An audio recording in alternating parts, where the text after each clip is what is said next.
Alright, welcome back to Nick Lenz Comic Corner, Classic Unknown Classics. This episode number 3195, 98, Doubleshot 3082. Got two DC trades. One is the first trade that collected stories from this series, first time in a year. As for why in the world it took so long to release our trade paperback, no idea. We have Brave and the Bold, Out of the Darkness. Yes, this contains stories from issues 1 through 9 of the main series. Now, the stories in here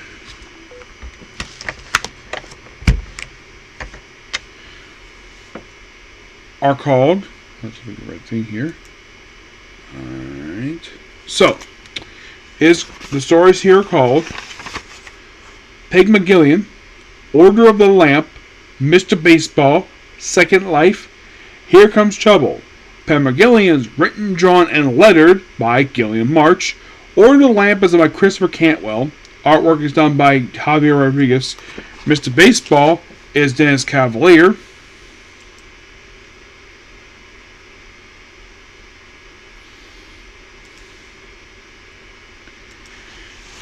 Rob Williams does the writing for Second Life, artwork by Safio Linati.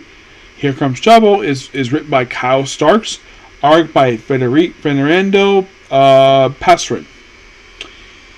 Cover is Simon Del Mundo. Now, for these stories here, Peg McGillian is the opening story for issues 6 to 8, Order the Black Lamp. That's actually from the first 3 issues. Yeah, I believe this is the second story? No, this is the third story. Yeah, this is the third story from these issues. Mr. Baseball is the opening story, issue 3.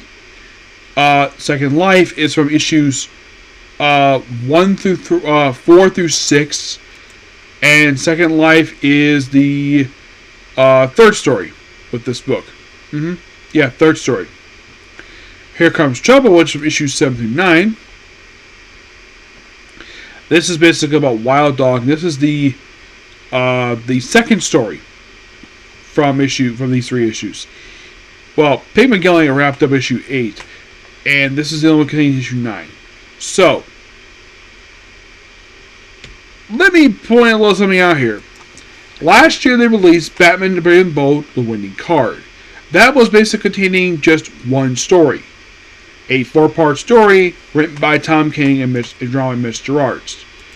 It just contained just the Winning Card story arc, which is just basically told in the first 2 issues, 5 and 9.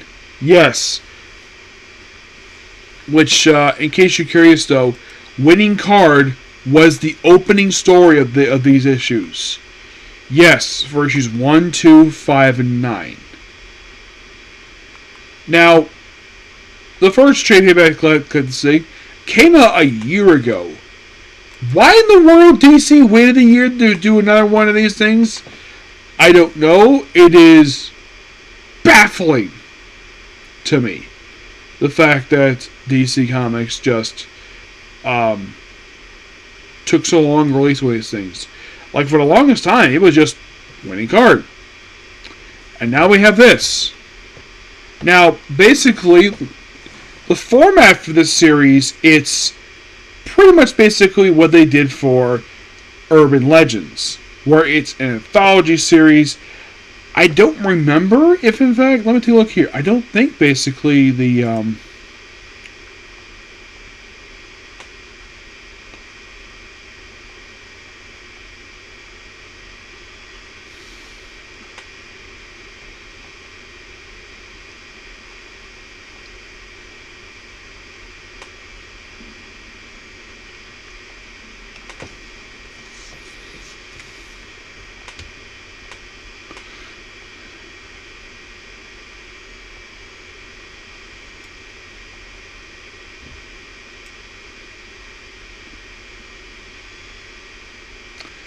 I don't know how much it costs. So, what happens in these stories? First up is the Gillian March stuff, where you have Batman take his mask like, oh, he's like nobody. And we have this little girl who apparently is a big Batman fan. Because the whole thing is basically her being a Batman fan.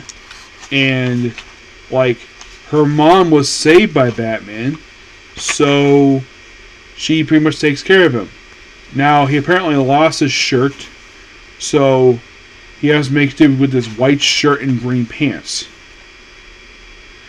Of course, they don't know who the heck he is.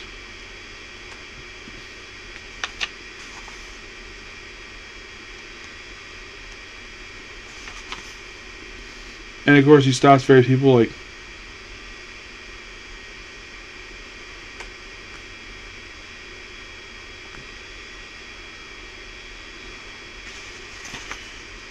And apparently, yeah, he after training back and stuff again, he ends up falling for the girl's mom,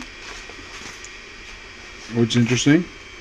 And then all of a sudden, while he's training, we see Catwoman show up. Yes, Catwoman is here, and he's grown a beard.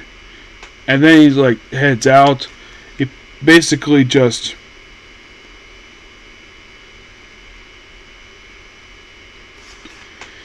and apparently like yeah, it's like you have a little shirt, and then for some weird reason, not sure why Batman did this for, it's like yeah, you see bat signal, and then for some weird reason he puts on Rorschach's mask for some reason. Yes, he puts on the Rorschach mask, takes it off. Runs into Catwoman, which I should point out though is not her outfit from the current continuity. Like, I think this is either like something from the past or something.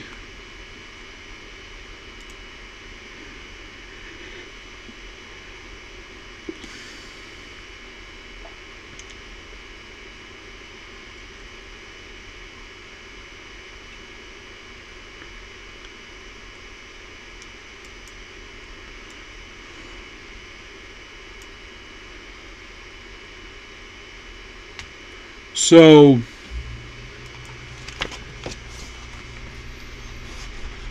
growing a beard, and of course kisses Catwoman.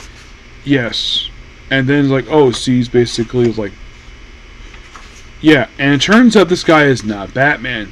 Nope, it's an imposter. It's a guy who poses as Batman, and then the real Batman shows up. Yeah, she's like on the cover.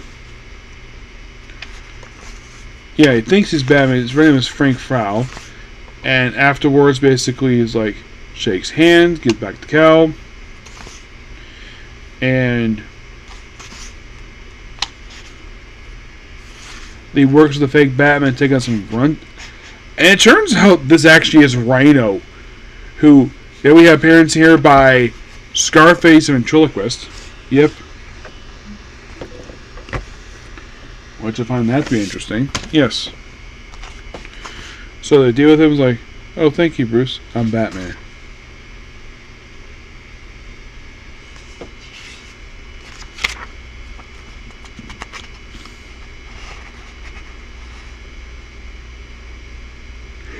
Bryce.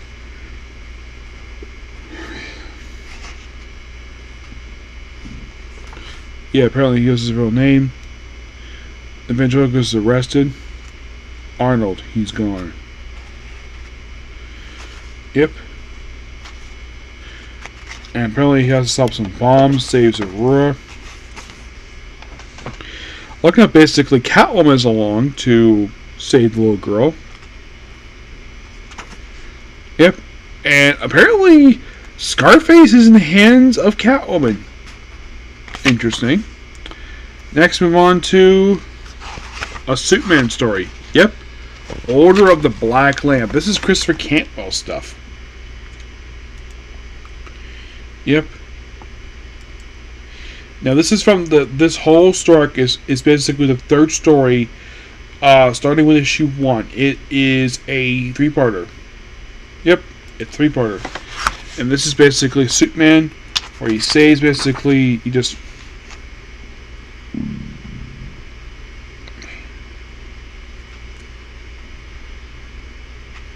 yeah, we see basically Superman here with his beautiful wife Lois, and of course, basically this is a regular in continuity story.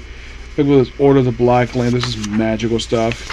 Yes, it's really fun. It's like It's like a story I can easily see collected in the main Superman book.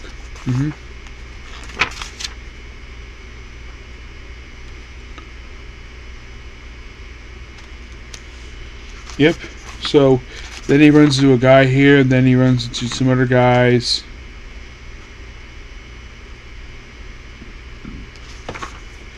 Now, who are the guys basically he runs into in these issues? Well,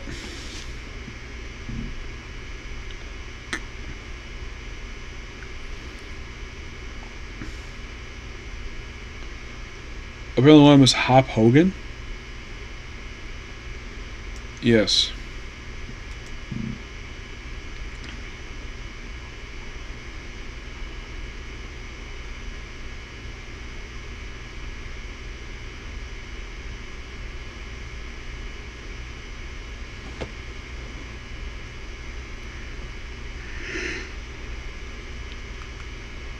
So here's something interesting about the Superman story. The Superman story in here, it takes place after issue 1015, and it's a possibly at the Adventures of Superman issue 1. Yep. And I like the whole fun adventure story here when it comes to him. And then right after this, like what happens next, you may ask? Next comes a standalone story where it's basically called Mr. Baseball. Yes. It's a one-shot villain who appears in the story and Batman has to deal with him. First he gets the appearance here, I believe it's Tim Drake, if I'm not mistaken. Yeah, Tim Drake. Yep, Tim Drake appears in the story here. Excuse me. Yeah, he does a one-shot villain. He only appears in one story. It's a very interesting idea of a baseball-themed villain. I guess Force Mask wasn't available. And then move on to Second Life. This is the Rob Williams story, where this focuses on a character named Harcourt. Harcourt. Who is Harcourt, you might ask? Emily Harcourt. She was a member of the Suicide Squad pre-Flashpoint. Yeah, apparently in this book she was actually revived. Yes. So she did die at one point. Yeah, she died in the... Yeah. You could say the story here is basically her revival. And if you're really curious, did Amelia Harcourt appear in the pre-Flashpoint continuity? No. No, she did not. She is the original character for this continuity. Yep. Yes, she is. And basically, you could say that this story here, first she goes to Opal City, you know, the home, basically the home of the Shade, where she basically just takes some guys out, and her shooting guns with her father. We do explain of what the heck happened. So, Waller decided to bring her back with the Lazarus Pit. And here she's basically acting like a spy for Waller. Oh, and there's something interesting about the story. There's no hints of absolute power here, because Waller isn't really like a decent person. He's here briefly, and he just Harcourt going to be on a mission for her. Yeah, and she got, and of course the book ends with basically her about to shoot Captain Boomerang. Yeah, in the final part of the story. I thought Boomerang's interesting was interesting.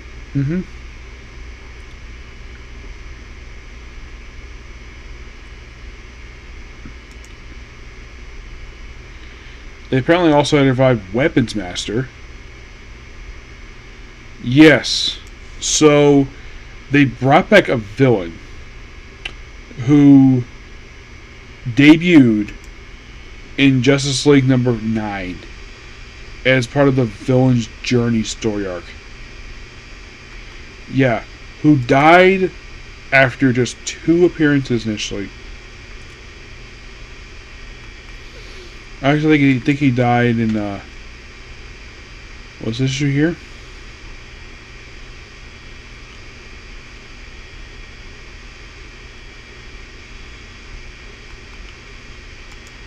At some point he died.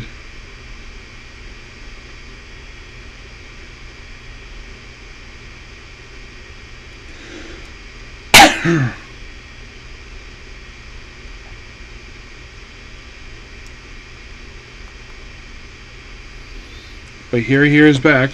Yep. And the last story is focused on Wild Dog, the Max Allen Collins character. Yep.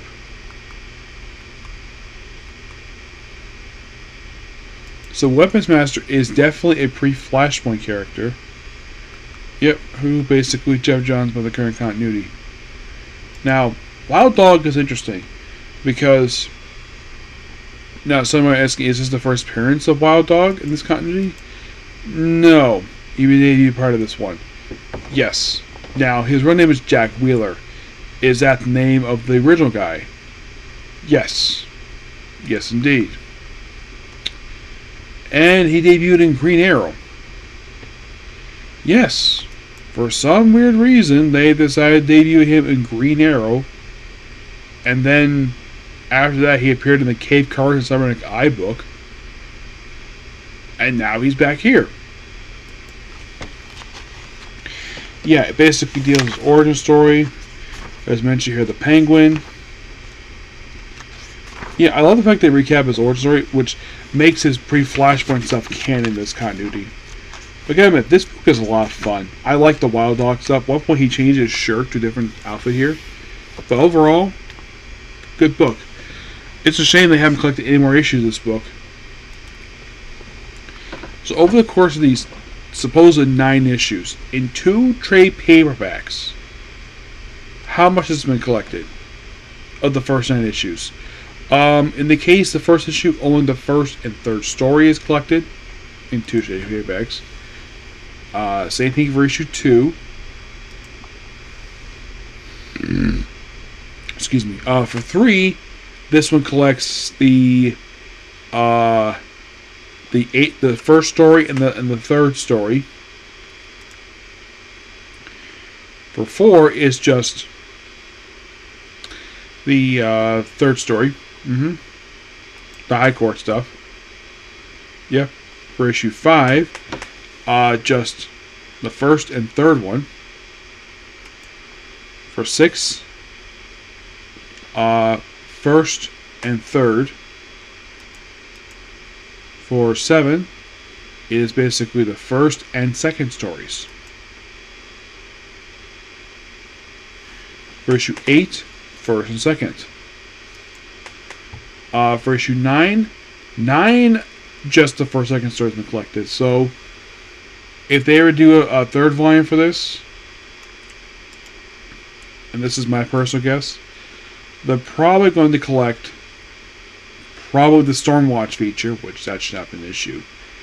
In case you're really curious, though, this is a 20-issue comic book that ended just recently.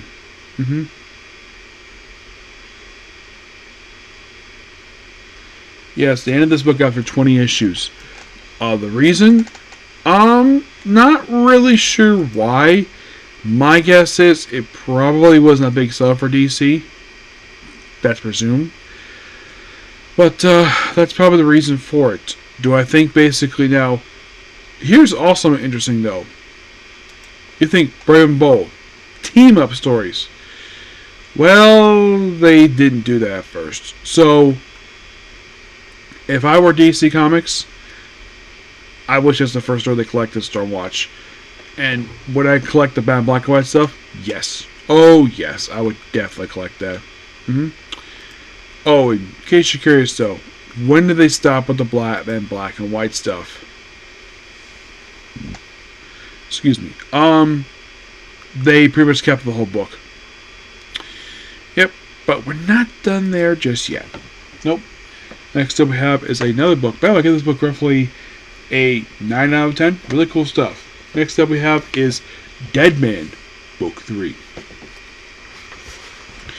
Now, no new Adams this time. Well, he basically Richard's cover, but the writers' issues are Cary Bates, Jerry Conway, Arnold Drake, Bob Haney, Paul Levitz, and Martin Pizzico. Artwork, Jim Perro, Tex Pizzito, Frank Carrero, Big Cullen, Dick Dillon, Dick Gerald, Mike Grell, Bob Layton, Kurt Sundberger, and Romeo Tull. Of the writers, I've only met Jerry Conway. The artist, I've met Bob Layton, and that's it. Excuse me. So, first, the one they have in here is the World's Finest stuff, which skipping over these 2 issues because I've discussed it already in a previous paperback and a previous stuff related to.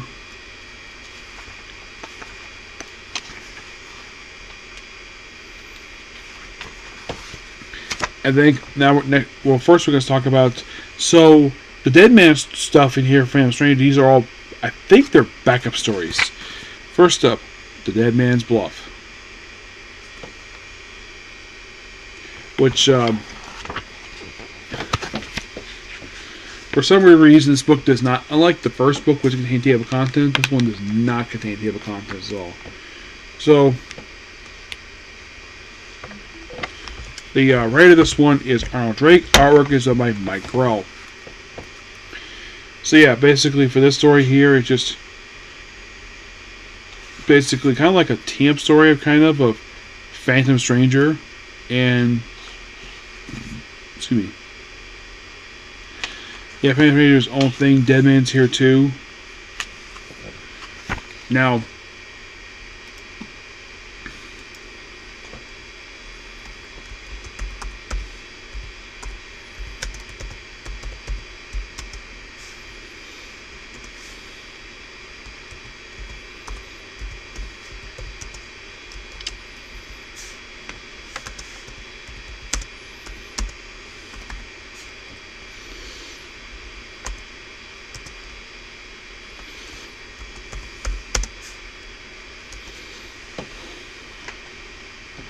so for 33, it is the actual issue. Yep.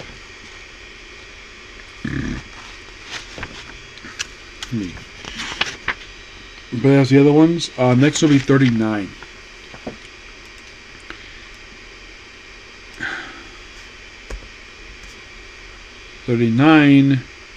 It's the opening story.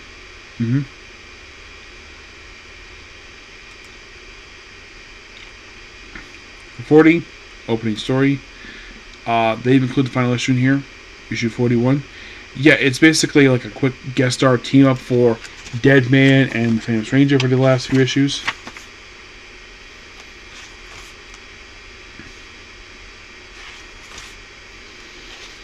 It's really cool stuff here. Just I recommend check out the Phantom Stranger stuff. And then we have what's next, you might ask? Well, next up is, I think this is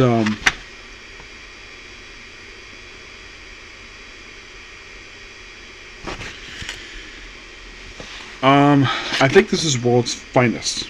Yes, I think this is World's Finest 227. Let's take a look about that one.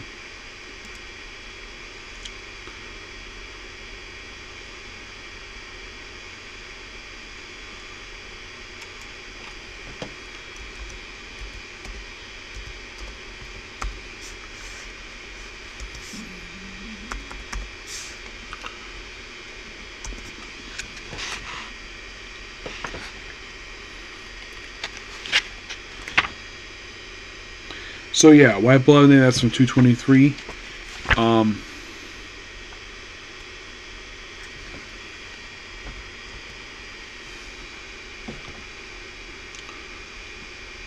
Yeah, so Deflaunt's Golden Grin. That's from World's Finest 227. So skip over that one because discussed it previously.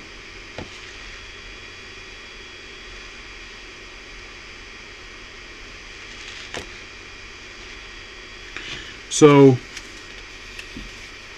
it's kind of weird though they have Phantom Stranger just have Deadman appear in this title. So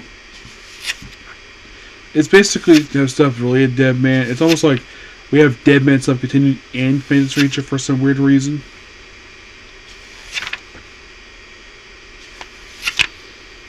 There's a bunch of supernatural stuff. The mysteries here.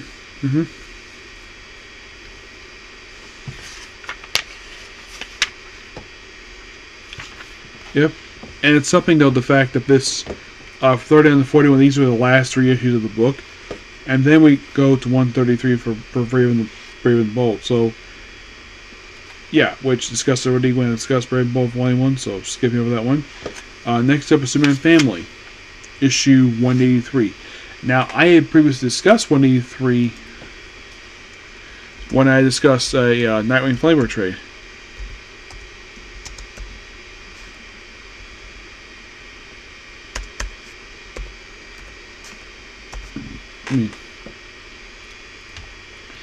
This one, believe it or not, is a Lois Lane story.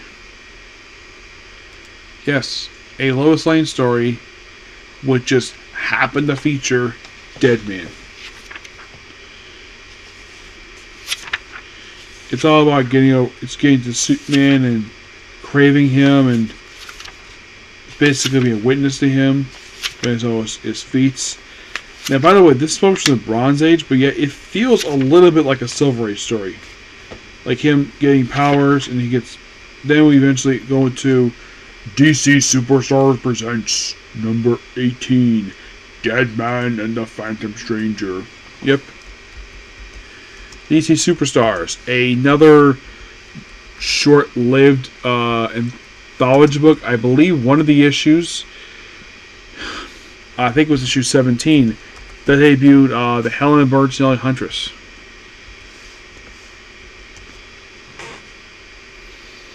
Now this section was the final issue of this book. And yes, this features Dr. 13, and they take on Talia.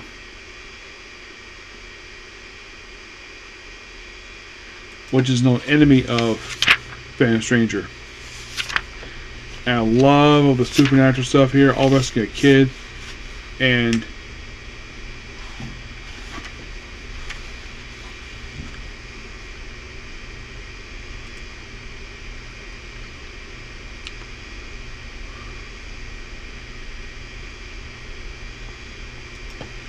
yep. And I'll tell you in here, and that's it. Excellent stuff here, but not much to say about this book. It's just a lot of fun. Yep. I get this book here a 9 out of 10. Yep. Still got a few more books of the Go for Deadman. Oh yeah, definitely.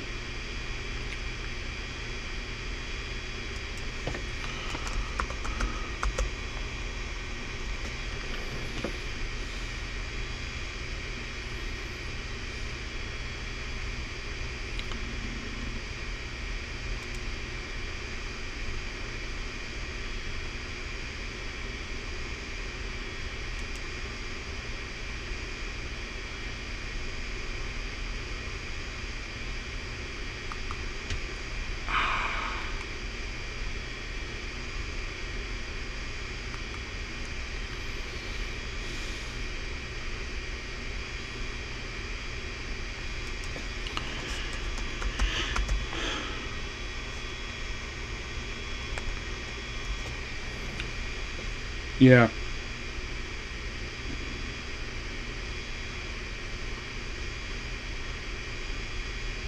It's going to be interesting to discuss the remainder of the books.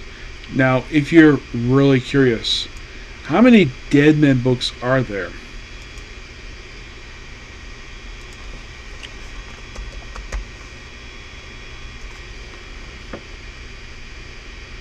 For collectitions, there are at least 5.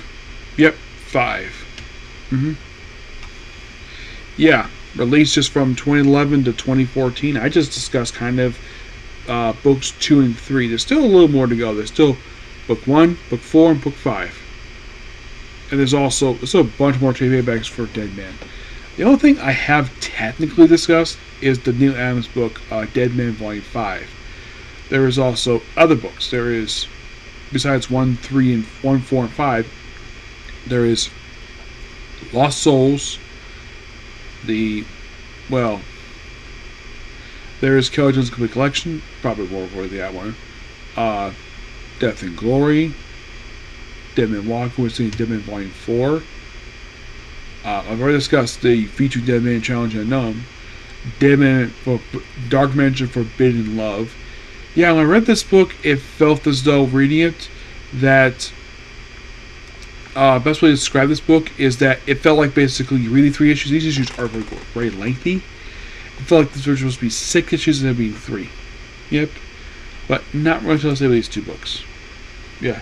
So, that is pretty much it particular review. Please be sure to like, comment, subscribe, turn notifications. I will see you all tomorrow for A New Lord of Intergalactic Empire and The Apothecary Diaries. Okay, thanks. Bye.